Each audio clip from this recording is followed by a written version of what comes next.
let's start another air conditioning process, that is the evaporative cooling.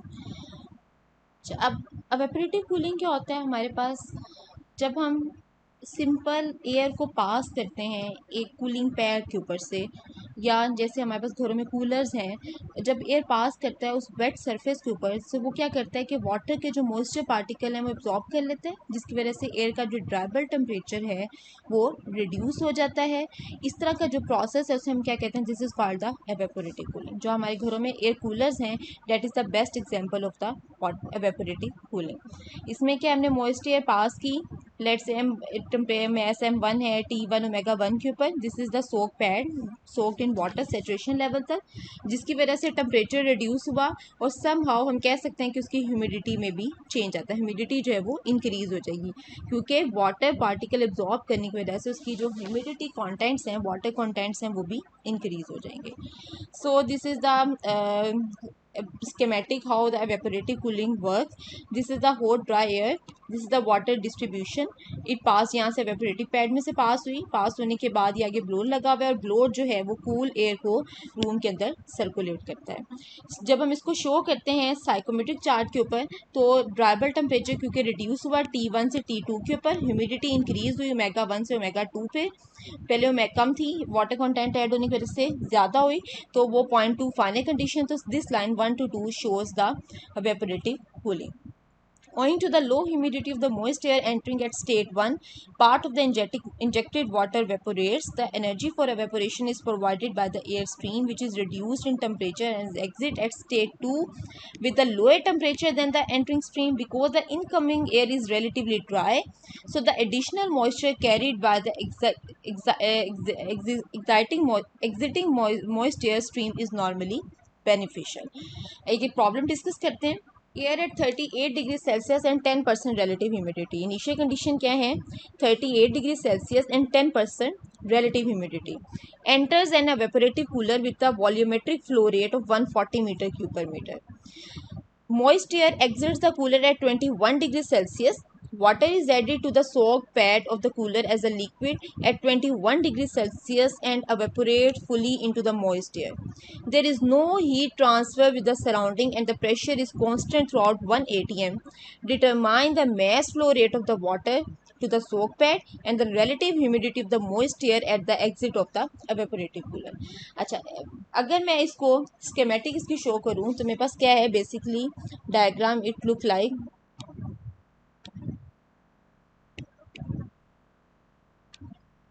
कुछ ये condition है। Air कितने temperature के ऊपर आ रही है, ड्राइबर T1 कितना है 38 डिग्री सेल्सियस, रिलेटिव ह्यूमिडिटी है 10%, वॉल्यूमेट्रिक फ्लो रेट V1 के ऊपर कितना है 140 मीटर क्यूब पर मिनट। वाटर जो एंटर हो रहा है, यहाँ से एयर एंटर हुई, यहाँ से वाटर एंटर हो रहा है, लिक्विड वाटर, कितने टेम्परेचर के ऊपर 21 डिग्री सेल्सियस पर।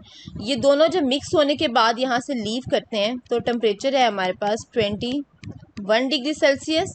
हमने फाइंड आउट क्या करना है, ओमेगा 2 फाइंड आउट करना है और इसकी रिलेटिव ह्यूमिडिटी एट 0.2 जो है वो फाइंड आउट करनी है। लेट्स से मैं कहती हूँ this is the condition 1, this is 2 and this is condition 3। ये हमारे पास डाटा जो है वो गिवन है। अच्छा, अब मैं यहाँ से लिख सकती हूँ मेरे पास जो मैस ऑफ वाटर होगा, अब मैस ऑफ वाटर यहाँ से मेरे पास एक इक्वेशन बनती है, in this year m dot mass of water vapour at 0.1 plus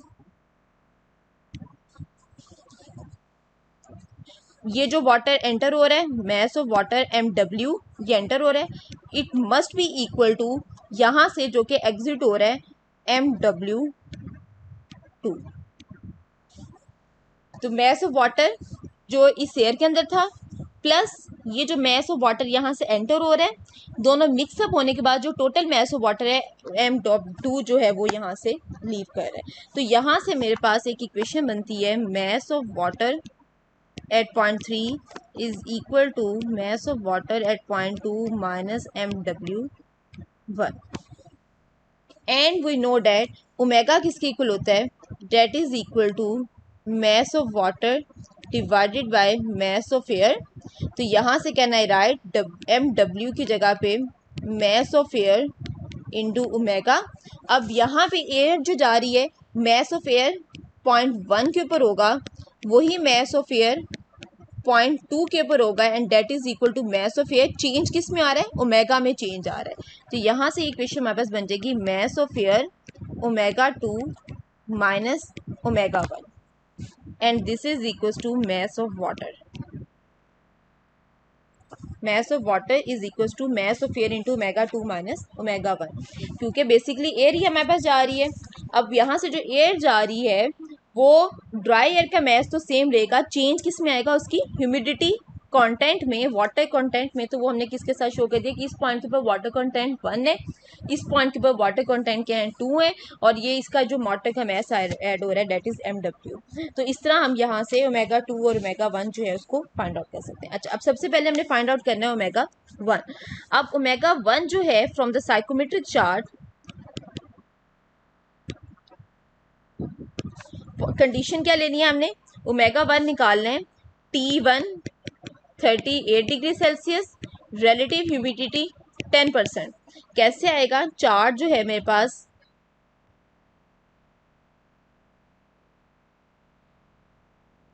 यहाँ से ड्राइबल टेम्परेचर 38 के ऊपर मार्क करना है. ये ह्यूमिडिटी कर्व्स जा रही हैं, रिलेटिव ह्यूमिडिटी.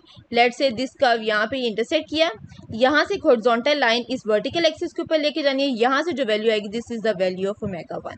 तो जो ओमेगा 1 मेरे पास चार्ट से यहाँ से आता है वो आता है 0.406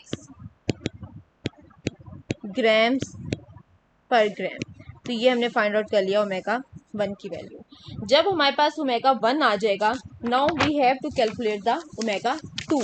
अगर ओमेगा 2 आ जाएगा तो हमारे पास मैस ऑफ एयर जो है हम एम डॉट डब्ल्यू जो है उसको फाइंड आउट कर सकते हैं, that is the mass of the water sopped. अच्छा, अब हमने M dot W find out करना है, सॉरी ओमेगा 2 फाइंड आउट करना है. तो ओमेगा 2 हम फाइंड आउट करते हैं by using the energy balance. Energy balance. अब एनर्जी बैलेंस हमें पता है क्या होती है. बेसिकली इक्वेशन हमारे पास क्या है, अभी मैंने लास्ट लेक्चर में बताई थी. Q इज इक्वल टू किसके इक्वल होगा? 0.1 के ऊपर mass of air at 0.1 plus water vapors, mass of air at 0.1, enthalpy at 0.1 plus mass of water vapor at 0.1, enthalpy of water vapors at 0.1 plus और क्या add हो रहा है? Water M3H3 के ऊपर.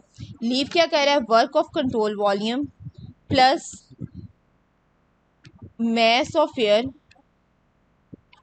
at 0.2, enthalpy at 0.2 plus mass of water vapor at 0.2 into enthalpy of water vapor at 0.2. उसने क्या? No heat transfer, work is equal to 0. तो यहाँ से मेरे पास क्या आ जाएगा? m dot A1 H1 H of m dot V1 HV1 plus m dot 3 H3 is equal to m dot A2 plus mass of water vapor at 2 into mass enthalpy of water vapors at 2. अच्छा, अब हम क्या कहते हैं? Equations में एक तरफ ले जाते हैं, mass of air को एक तरफ कर लेते हैं, mass of water vapors को एक तरफ कर लेते हैं. तो mass of air को जो मैंने mass of air ये क्या आ जाएगा? enthalpy of air at 0.1 minus enthalpy of air at 0.2 plus mass of water vapor mv1, enthalpy of water vapor at 0.1 plus M3H3 minus MV2H V2 आ जाएगा हमारे पास. अच्छा, अगर अब इस पूरी इक्वेशन को हम डिवाइड कर दें, dividing with mass of air के साथ, दैट इज इक्वल टू 0. तो यहाँ से जो इक्वेशन आ जाएगी, अगर मैं m डॉट ए बाई से कॉमन ले लिया या m डॉट ए कॉमन ले लें या डिवाइड कर दें, तो मेरे पास अंदर क्या रह जाएगा? HA1 minus enthalpy at 0.2 plus we know that omega किसके इक्वल होता है? That is equal to mass of water vapor divided by mass of air. यहाँ से लिख लें omega 1 into Ag1 plus omega 2 minus omega 1 into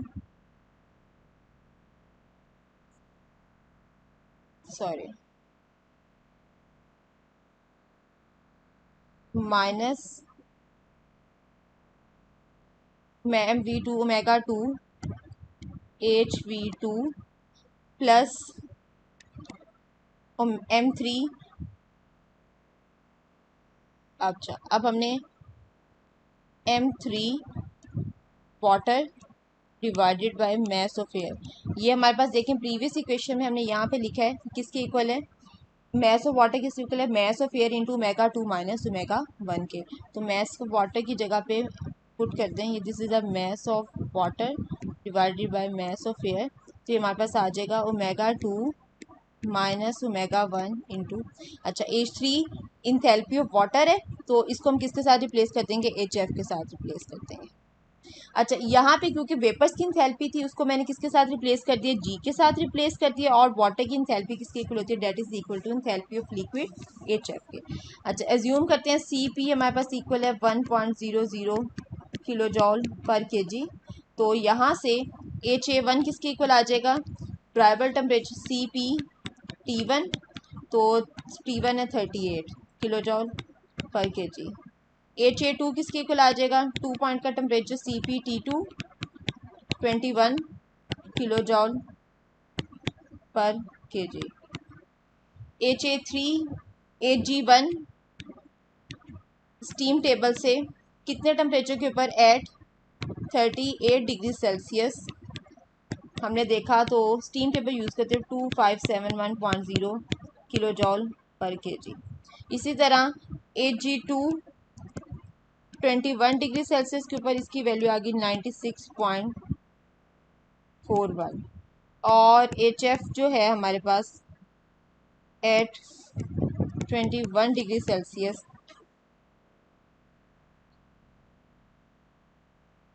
HF जो है हमारे पास, this is the value of